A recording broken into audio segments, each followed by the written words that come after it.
Talking with your children about drugs, that's the goal of Talk Sooner's movement right now, alongside some of our local pizza spots here in West Michigan, to encourage families to have that tough conversation during mealtime to make it a little bit easier. I'm joined here in studio by Mike Russo, co-owner of Russo's in Wyoming, and Vicki Kavanaugh, prevention manager with Arbor Circle. Guys, thanks so much for being here. We've got pizza on the table, and we're going to talk all about why, because it's a vital part of this campaign and this movement.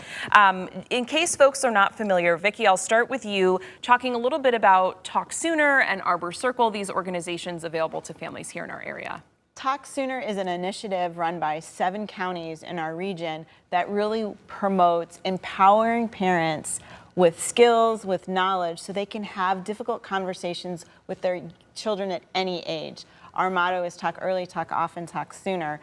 And with September being Family Meals Month, we really focus on mealtime, which can be dinner, breakfast. Who doesn't love pizza for breakfast, right? Yes, Mike? I agree. Anytime. Pizza's all the time. Anytime. And using that time to really bond as a family, open those communication lines, and make sure that you are the trusted person in your child's life, no matter how old they are.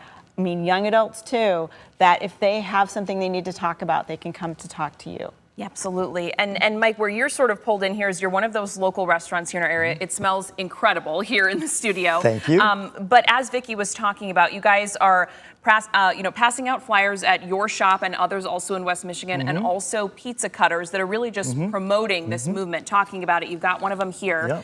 Yep. Tell me a little bit about, from your perspective, mealtime is obviously critical to what you do, but how it enables families to have tough conversations, as well as happy ones, of course. It's real critical to Italian families. Yeah. It's one of the things we do best. Yeah, there you go. It wouldn't be uncommon as a kid, I'd get a call from my dad, Sally the Bull. Hey, get on over to Grandpa and Grandma's house.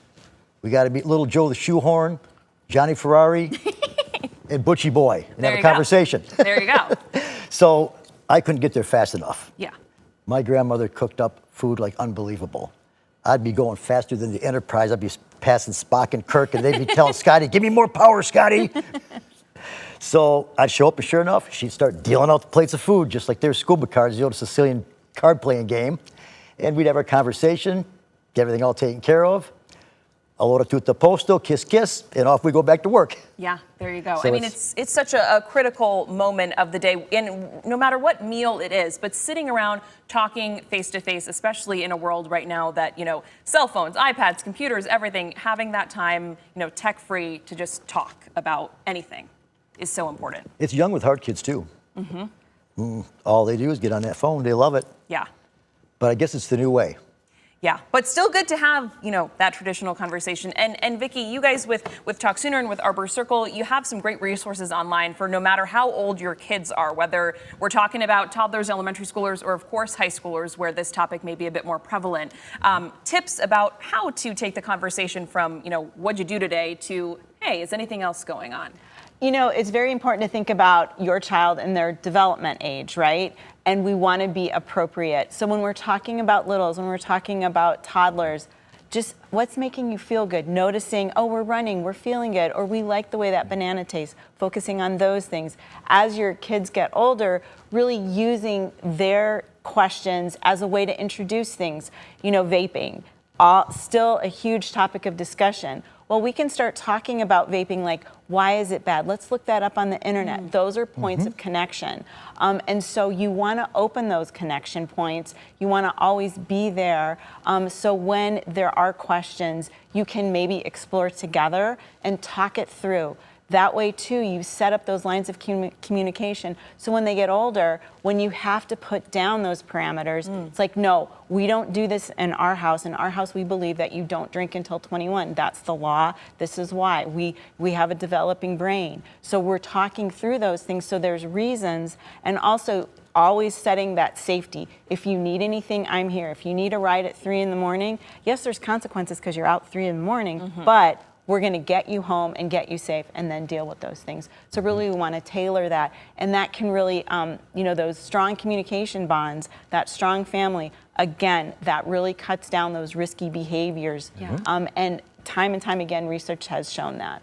And I love that you're talking about, it's not like, okay, sit down with your kids tonight and talk about drug use and alcohol use and all of that. It's talking early, talking when they're young, so that mealtime is a fun time, a time where they feel comfortable and open. And so then when maybe those serious topics do come up or do need to be talked about, that's not the first time you're having a face-to-face conversation. You and your child or children have developed that over the years to, make that a comfortable pathway for them. And we're talking about mealtime, which typically is face-to-face, but we were just saying how busy kids are at younger and younger ages.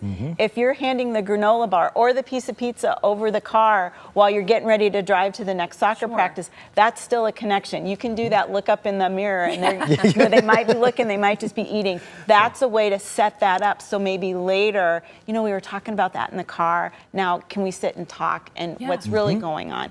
Always want to keep those lines of communication open. We realize that we're not sitting down necessarily every night and having this, great meal, but when we are, that's awesome. And then other times that may look a little bit less conventional, in the car, on the go, on the soccer field, whatever, that conversation can happen anywhere. I know this is obviously already going. You guys are passing out these pizza cutters, and it's your joint, but also several others in our area, which is really great. What's been the response from you guys of passing this out and being involved in this movement? What have you heard from folks? Oh, so many people ask about it, and I'm able to give them some information. One of the important things is that listen to your kids. Sometimes your kids will tell you they want to sit at the table and have something to eat. That comes through all of it. It doesn't have to be, one of the tricks my mom used to do, she would do Mexican night, Indian night, Italian night, various things to keep the kids' interest. Yeah. And once you establish that, the communication lines should be a lot better. Absolutely. Keeping those open, and so that way when the serious topics come up, it's more comfortable. Maybe not be comfortable, but more comfortable to talk about. And Vicki, if folks are wanting more resources like we were talking about, or they're unsure about how to approach this with whatever age their child is, the resources you guys have online, how can they access those? So that's talksooner.org, so that's pretty easy. We have emerging drug trends, just some easy facts to get to that might even start you on your journey, depending on how old your child is, on finding out more about the drugs. There's tips for every age, literally from littles all the way to young adults. And there's even a place for questions, like what are some hard topics to come up, and how have we as preventionists kind of dealt with that in our own lives. There's some videos to watch. So we try to make it as interactive and as accessible for all families. I love it. Guys, anything I'm missing here? Anything else as folks are watching right now that you want families at home to know about this whole project? Well, I would say if you can't find the information you need on talksooner.org, call them and let them know. Right. Definitely. The theme is, any way you slice it, prevention matters. Yes. So we just love our pizza partners. It's been wonderful to see this initiative grow and bring more people. And yeah, these are great pizza cutters, so you got to go get them quick before they're gone. Yes. And they then work very well. Stay in the drawer too, and that way it's a constant reminder to bring this up over the years as you continue to use that pizza cutter. So I love it. Guys, thanks so much for being here and talking about this. Such an important topic, and I'm so passionate that, combining it with something that everybody loves, pizza, mealtime, sitting around the table, is really what's going to keep that conversation flowing. So thank you so much for being here tonight. I really appreciate it. Thank you.